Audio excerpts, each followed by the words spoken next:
Hello and welcome to the North Shore Drive podcast from the Pittsburgh Post-Gazette. I'm your host, Chris Carter, here with Ray Fittipaldo. We're going to break down several things about the Steelers on this very short week before they play the Kansas City Chiefs on Christmas Day. We're also going to get you predictions on that game. But the Steelers defense has had some not so good games the past couple weeks.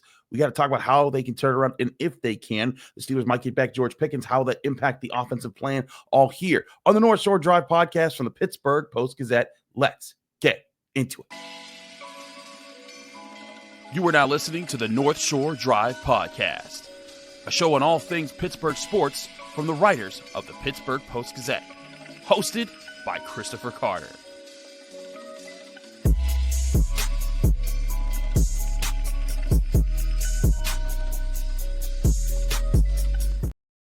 Hello, welcome to the North Shore Drive podcast from the Pittsburgh Post-Gazette. I'm your host, Chris Carter, here joined by Ray Fittipaldo, one of our great Steelers beat writers. And as always, we bring you this show on your favorite podcasting apps and on YouTube. Like this video if you enjoy it. Subscribe to this channel to get all of our Monday, Wednesday, Friday episodes of the North Shore Drive podcast, as well as all the daily content that comes out from all of our sports writers here at the Pittsburgh Post-Gazette. And as always, this show is brought to you by Edgar Snyder Associates. Whether you're injured in a car accident or hurt on the job, Edgar Snyder Associates has helped injury victims for over 40 years recover more than $2 billion on their behalf. If you or a loved one have been seriously injured in an accident, call 1-800-94-EDGAR or visit www.edgarsnyder.com for a free consultation. Remember, there's never a fee unless they get money for you.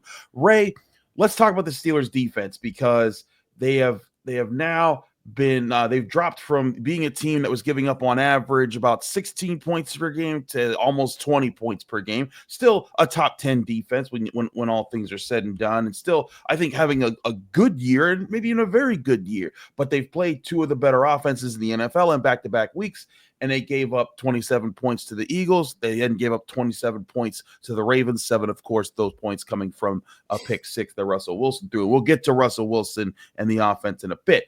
But looking at the problems that this defense has, we talked to Mike Tomlin on Sunday during his earlier press conference this week, and he talked a lot about the tackling, and he talked about, communication. And I was going back and forth about what I thought was the biggest reason about what was going on there. I look back at the Steelers' last three losses: the first Browns game, the Eagles game, and this just past Ravens game. They are the only three games this season where the Steelers have missed 10 or more tackles in these games. I have to think there is a correlation between those results and those numbers. Yeah, I mean, that's not good, Chris. You're talking about three games that took place in the past month. And, we all know the direction the Steelers defense is going. And, you could say injuries are an excuse. Everyone around the NFL, Chris, is dealing with injuries right now. The bottom line is, when you look at the past four games for the Steelers, they're giving up 28.2 points per game. They're giving up almost 375 yards per game. And you just said they're still a top 10 defense. Well, I would argue they're not a top 10 defense right now. And that's all that matters right now as you go in to play the Kansas City Chiefs and to get ready for the playoffs a couple of weeks after that. So if they continue to play this way, Chris, they're not going to do anything in the playoffs. It's going to be another one and done, and we're going to be singing that same old song in mid-January. Well, so the question then is, Ray, what do they do to turn it around? Because to me, when I look at this defense, these are very fundamental things that they've made mistakes on, things that we know that they can do well, and from players that we know can do them well. Now, granted, injuries play a factor. DeShon Elliott has been a really good player for this defense. Larry Ogunjobi is a solid vet. Joey Porter Jr. is this team's best cornerback. Donte Jackson is its second best cornerback, and they've been missing them all. At some point or another during that stretch that we're talking about there. Does this defense need to do anything special, or is it just simply, hey, they need to get back to the basics, doing what they were doing, and might it just help to not play a really good opponent on the road for the first time in a while? Well, I would assume the basics involved knowing your assignments and executing your assignments, and they're not doing that. Mike Tomlin was very frank yesterday when he addressed that. Jerry Dulac asked him during the news conference about the touchdowns, and Mike referenced the two touchdowns to the tight ends, Isaiah Likely and Mark Andrews. They were basically blown coverages. I'm not going to sit here and place blame because I don't know exactly what happened, but there were four veterans who were involved in those plays. So it's not even like young players are making mistakes. So, these veterans should be savvy enough to know what it takes to win when guys are out. You just got to do your job. And if you're out there trying to do other people's jobs, that's when you get blown assignments. So, they could start with that. But you mentioned the missed tackles. One other thing, Chris, and I mentioned this in the story I wrote on Sunday at postgazette.com. What are they doing well right now? They're not stopping the run, okay, as we saw against the Ravens. They're not stopping the pass well. A.J. Brown and Devontae Smith just torched them a week ago, and Lamar Jackson threw 3 touchdowns on them. This is a team that is highly dependent on turnovers. Terrell Austin said last week or a couple of weeks ago, I forget when, that that's part of how they scheme their defense. They count on turnovers. But, Chris, when they don't come, when you don't fall on the football and you can't get it, they're not doing anything well enough to offset that. So, to me, they've become way too highly dependent on turnovers. They got to get back to a team that forces 3 and outs, that's given up 300 yards or less per game.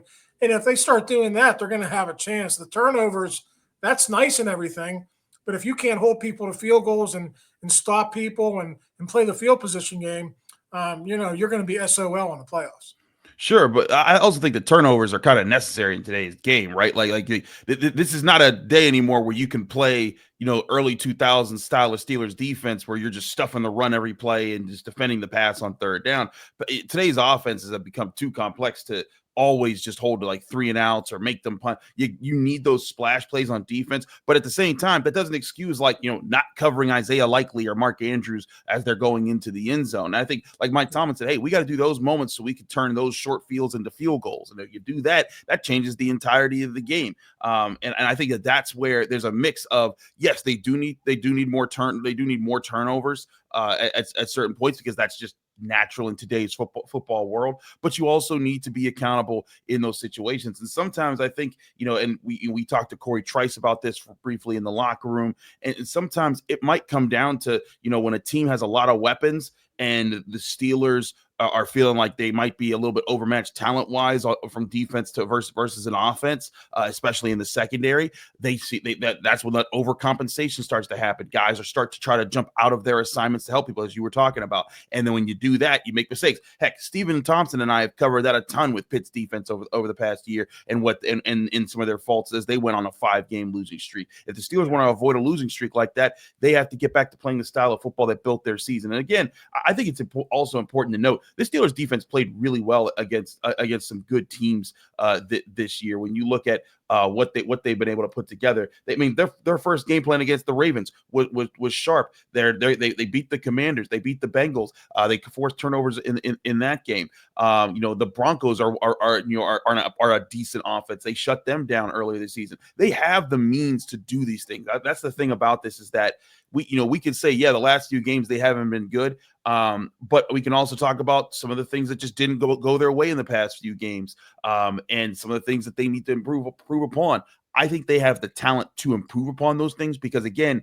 we've seen them do these things well. For example, this very Ravens team we're talking about that diced them up, that threw them all over the place. Joey Porter Jr. locked down Zay Flowers the first time they played. This past time, he got 100 yards receiving. Lamar Jackson was like crying in his press conference. He's like, Mark Andrews finally got a touchdown. It's been 7 years, and I can't believe he's never gotten one. That's the level of domination the Steelers defense had over the Ravens for like half a decade, and they finally broke it with their 2-time MVP quarterback. I think that's the thing about this defense. It has the potential. They just got to get back to doing the basics. And yes, some of those involve communicating and not messing up your assignments. Yeah, absolutely. And listen, Mike Tomlin said it yesterday. Some of these guys, like Ogunjobi and DeShon Elliott, could be coming back. But I do want to go back to the turnovers. Let me pose a question to you as we finish this segment.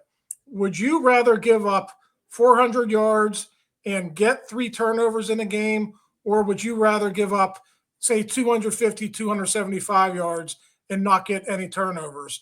There's probably a debate there. And I think, there's a balance. There's probably a happy medium where the Steelers defense is really humming. But my point is, I think you have to get back to getting 3 and outs and being that defense you were early in the season I think that's your best bet. I don't think you can count on turnover luck in the playoffs. I just don't think it's a sustainable formula when you're giving up 400 yards per game. I agree with you here, Ray. I don't know which is better. I don't know which would be better, because you know what? There's part of me that's like, if you allow 250 yards, like I don't know how many yards they allowed to the Browns. They didn't allow a whole lot of yards to the Browns, but the Browns just made some key plays and some key moments, and they got touchdowns. In fact, that's how the Steelers play. The Steelers don't rack up 400 yards on you. They get 250 yards, and if they limit their turnovers, that's how they win. So I think sometimes it might depend upon the style opponent. Like, for example, if you give up 250 yards and don't get any turnovers against the Browns, they might beat you with the way that they wanted to play. Now, granted, that now with Dorian Thompson-Robinson or whoever they have a quarterback, because they're all there's problems. But against the Bengals per se, where you know what, very few defenses can even stand on the same field with the way that Jamar Chase, Joe Burrow, and T. Higgins play. So that might be a game where, you know what, we're not going to stop these guys from scoring, 28 plus or more points, but so we're going to need those turnovers. And so that might be a situational thing about different styles of defenses, different moments. And I think that's probably the most fair answer there, is that it just depends on who you're playing. But certainly when you're playing some of these other teams, you need those 3 and outs. You need to win those more often. You need to get your offense back on the field. You look back at this game, and it's another game, the second game in a row where the Steelers lost the time of possession. They lost it handedly against the Eagles by almost getting doubled up there. The Ravens, not as bad, lost it by 5 minutes. But one thing the Steelers offense had done in some of their best wins this season was they possessed the football, so the defense didn't have to be out there for the entire game. And that's something that didn't happen against the Eagles. It happened less against the Ravens. I put less of, I think the Steelers defense need to be better against the Ravens. But again, I think 2 turnovers in key situations kind of tilted that game a little bit. But if the Steelers defense can win those possession downs you're talking about, be sharper there, that can certainly make a big difference in time of possession. Ray, let's talk about the offense too, because they are not short of blame in the last 2 losses, and they have to turn some things around, and they might be able to, as George Pickens might be able to practice this week. We'll talk about that next here on the North Shore Drive podcast on the Pittsburgh Post-Gazette. But first, I want to remind you this show is brought to you by Edgar Snyder Associates. If you're injured in an accident, you're probably wondering what's next. Well, for over 40 years, Edgar Snyder Associates have helped injury victims answer that very question. Excuse me. Whether it's gathering evidence, collecting medical records, or dealing with the insurance companies, Edgar Snyder Associates has helped over 75,000 people answer the question, what's next? Call 1-800-94-EDGAR or visit www.edgarsnyder for a free consultation. And remember, there's never a fee unless they get money for you.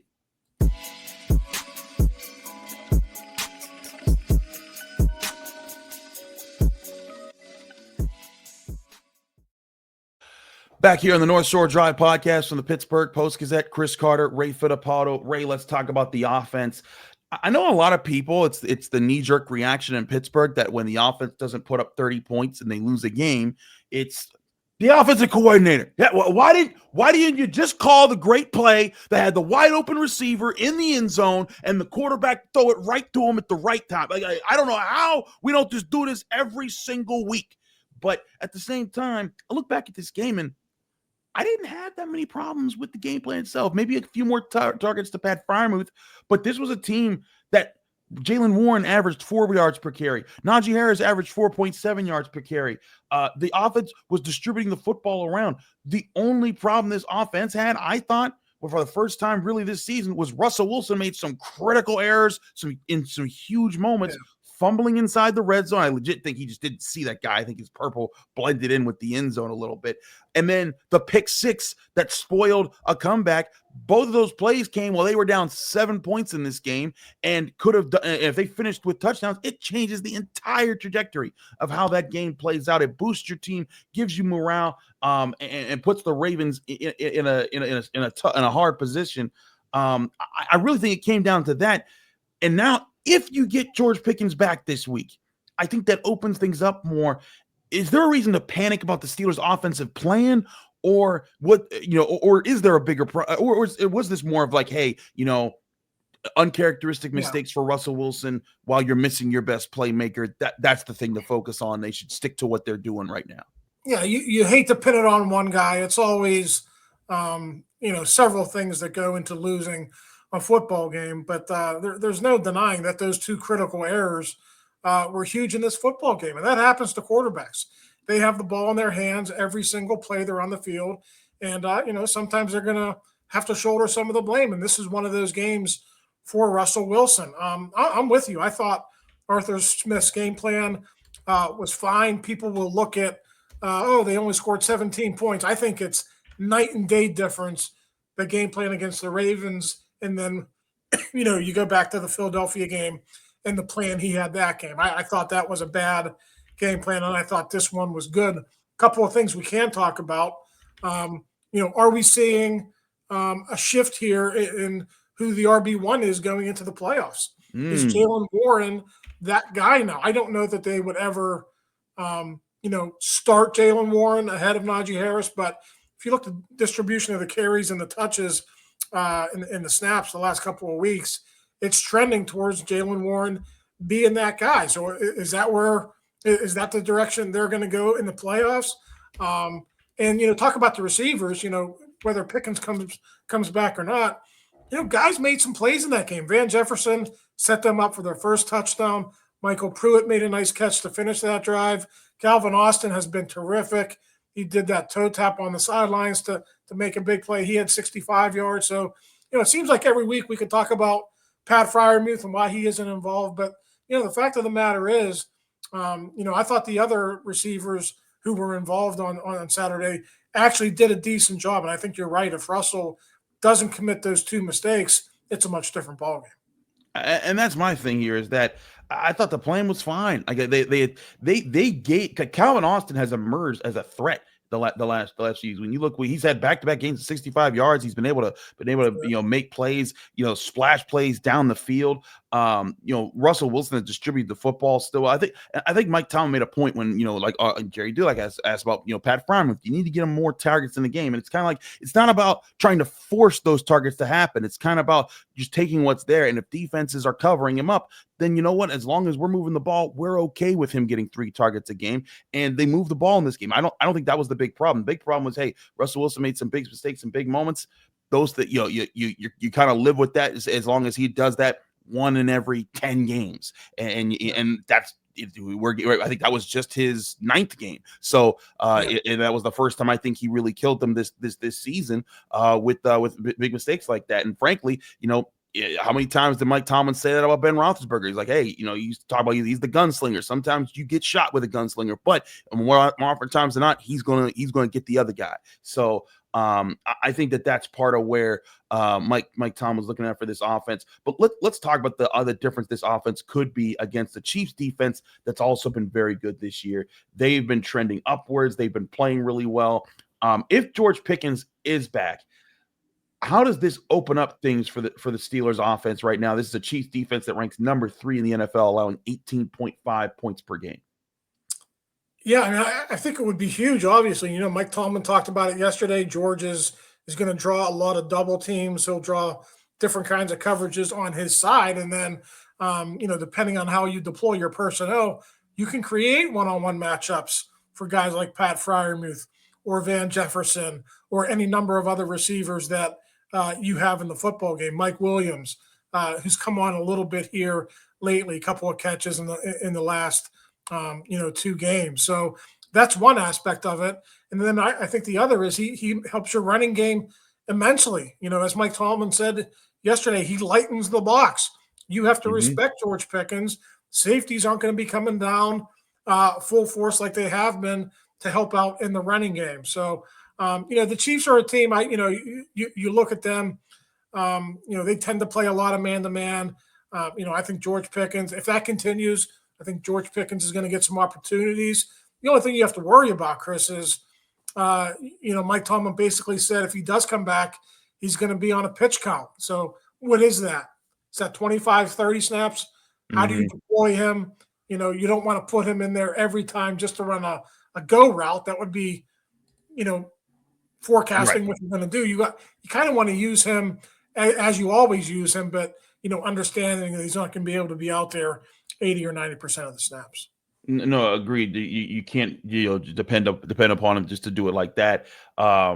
But I think, hey, part of it is move them around, do some things with them you haven't done before, catch the Chiefs off guard the way the Ravens, I think, caught the Steelers off guard with some of their plays. Because, again, the Steelers to have other playmakers, it's just that George Pickens, when he's on the field, he sets such a tone and attracts so much attention that it opens other things up. We talked about Jaylen Warren and Najee Harris. I think Mike Tomlin kind of addressed it, in the Sunday press conference, being like, hey, Jaylen got more carries in that situation just because it was kind of just where the game was going. I think when you look at the Ravens game and the Eagles game, those haven't been the types of haven't been games that have gone the way of the Steelers script that they want to go. So I think that does change up how those games are played. But there's still no doubt the Steelers have a ton of confidence in Jaylen Warren. Just like I think they have a ton of confidence in Najee Harris. I think they both know, hey, these two guys do two different things, but when they're doing them in tandem and we're in the lead and we're leaning on that, they are dangerous. And that is what the Steelers have gotten in some of their best games this season, was both of them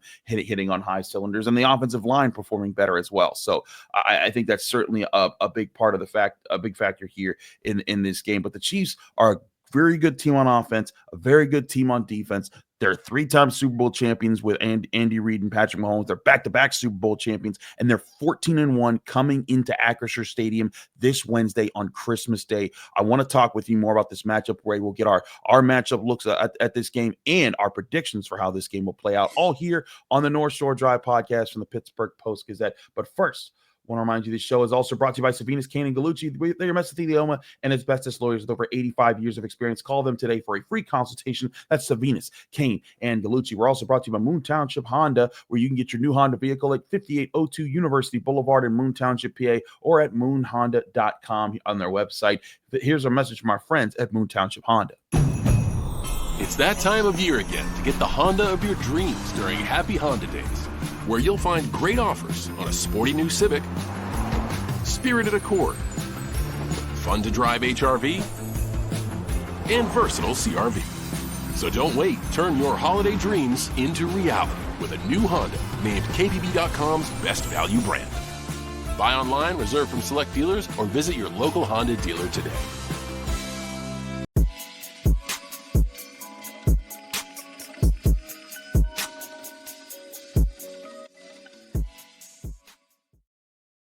Back here on the North Shore Drive podcast and the Pittsburgh Post-Gazette, Chris Carter, Ray Fittipaldo. Ray, let's get down to the nitty-gritty of this matchup. Now, normally, we do this with Brian Batko. We do because it's a Friday episode heading into either a Saturday or a Sunday game. So we'll go over our pick six games this weekend. We're forgetting all of that. We're doing our picks for Steelers, Chiefs right here on the North Shore Drive podcast.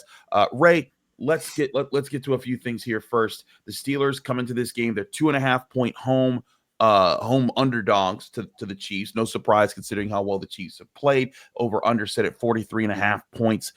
Before we get to our predictions and our X factors here, the Chiefs have been good on both sides of the ball. What is the biggest thing the Steelers have to achieve in this game if they hope to pull off the upset?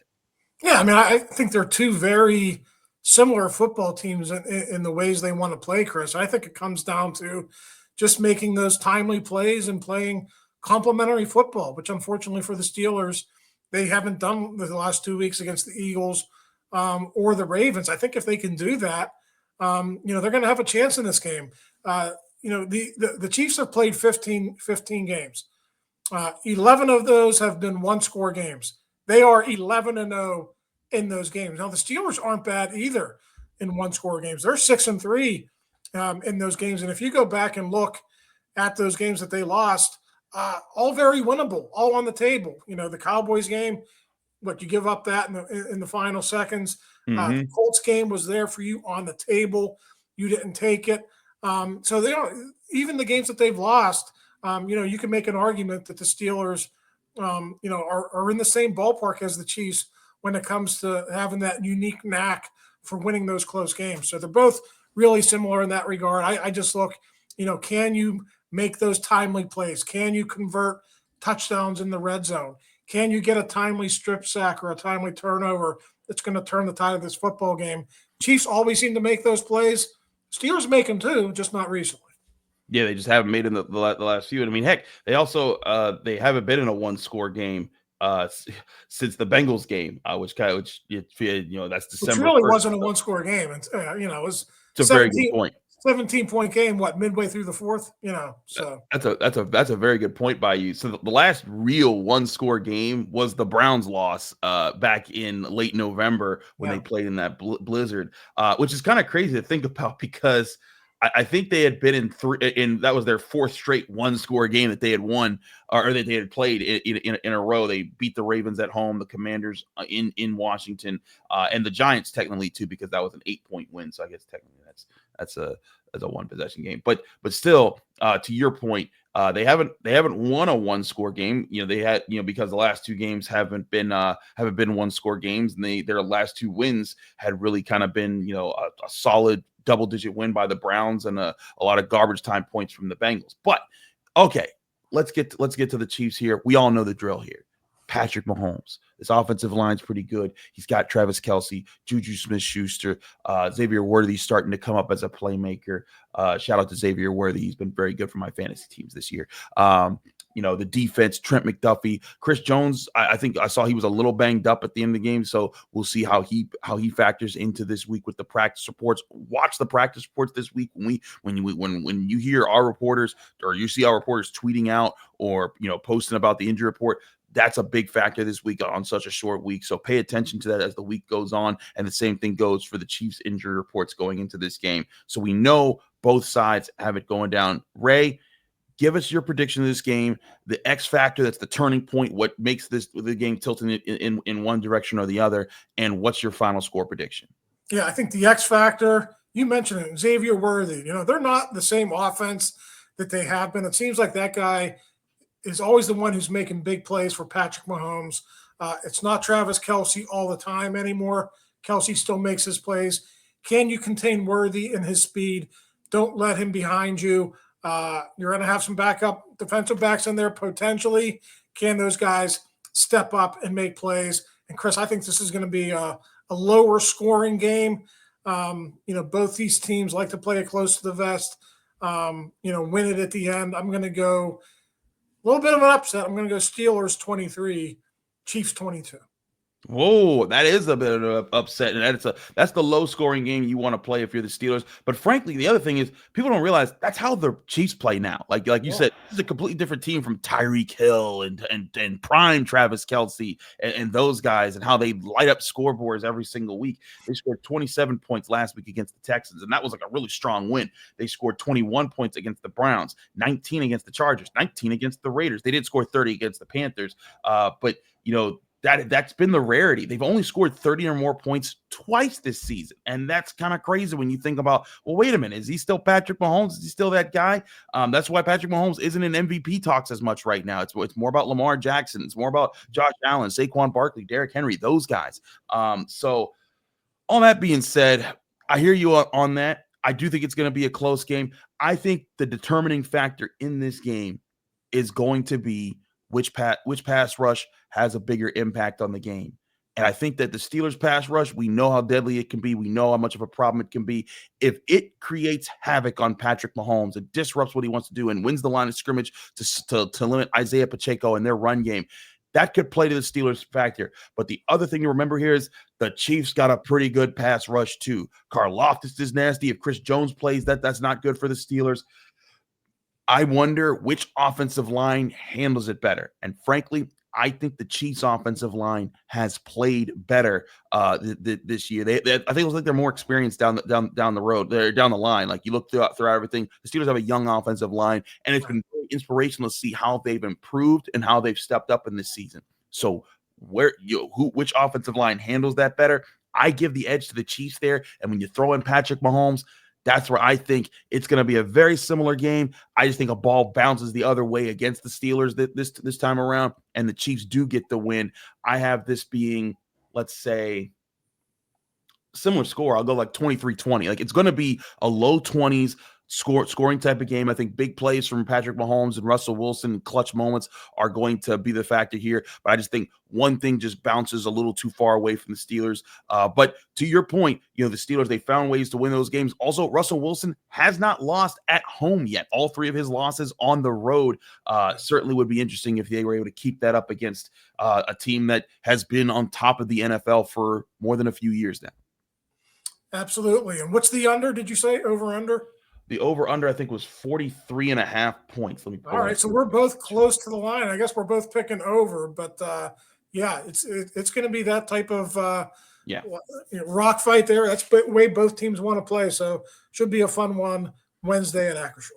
Absolutely. Keep all the coverage here that you want with the Pittsburgh Post-Gazette. Chris Carter, Ray Fittipaldo. This has been the North Shore Drive podcast. If you're out there and you're listening to this and you're holiday shopping, Merry Christmas to you. Happy holidays to you if you don't celebrate Christmas. But we hope that you get to enjoy time with your family. We won't, because we will be at Acrisure Stadium covering Steelers Chiefs.